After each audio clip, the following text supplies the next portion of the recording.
नमस्कार मित्रहरू, म मदन केसी, महान नेपाल 5 वर्षीय राष्ट्रिय पदयात्री। यति बेला गणेश प्रसाद भट्ट सर र उहाँको दाइ चाहिँ भुवन प्रसाद भट्ट सरसँग म यति बेला छु र यो अनारखोली हो र उहाँको मिठाई पसलमा यति बेला हामी गफाफ गर्दै र अब खाना खाने गरी चाहिँ बसिराखेका छौँ र यहाँको अनारखोली सिमाना पनि रहेछ यो डोलधुरा र बैतडीको। सर हजुर नमस्कार है।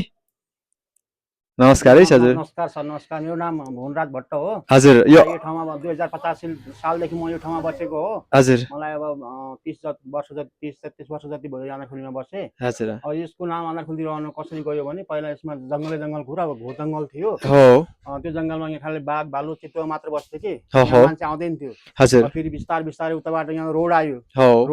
रोड आएपछि अब यो रोड अलिक खुल्ला भयो। यहाँ फेरि मान्छेहरू बसाइले अलि खुल्ला भइया हो। नत्र पहिला यो घना घोर जङ्गल थियो। त्यो जङ्गलको आधारले यहाँ अनारखोली नरहनु गएको छ यसको।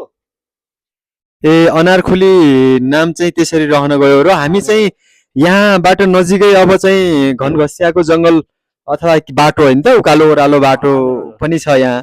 त्यसको बारेमा अलिकति बताइदिनु न, के छ हजुर? अब घनघसियाको उकालो यहाँबाट नजिकै हो। यहाँबाट अब 4 किलोमिटर जति अगाडि गयो भने त्यो डाँडामा घनघसियाको उकालो झरिहाल्नु पर्छ। यो डाँडामा देखिया छ यता होइन? हजुर हजुर। त्यसमा अब 4 किलोमिटर अगाडि गएपछि त्यसमा झर्नु हुन्छ तल। ए हजुर। झर्नुपर्छ ट्याक्कै त्यो घनघसिया भन्ने स्कुल पनि छ हाम्रो होइन? हजुर। त्यो स्कुलको तलबाट फेरि झर्नुपर्छ। तल त्यो बिनोडा भन्ने ठाउँ छ। हजुर। बिनोडा भन्ने ठाउँबाट ट्याक्कै तल अगरिगाड आउँछ। फेरि अगरिगाडमा तल झरेपछि फेरि त्यो पाटन निस्किन्छ त्यो बाटो।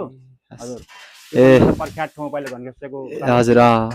त्यहाँ चाहिँ राजा महेन्द्रले पनि पदमार्ग पहिला घोडा चढेर हजुर पहिला यात्रा गर्नुभयो भन्ने छ। हजुर। ए ल हजुर, ल धन्यवाद है हजुर। ल हस्, थ्याङ्क यू।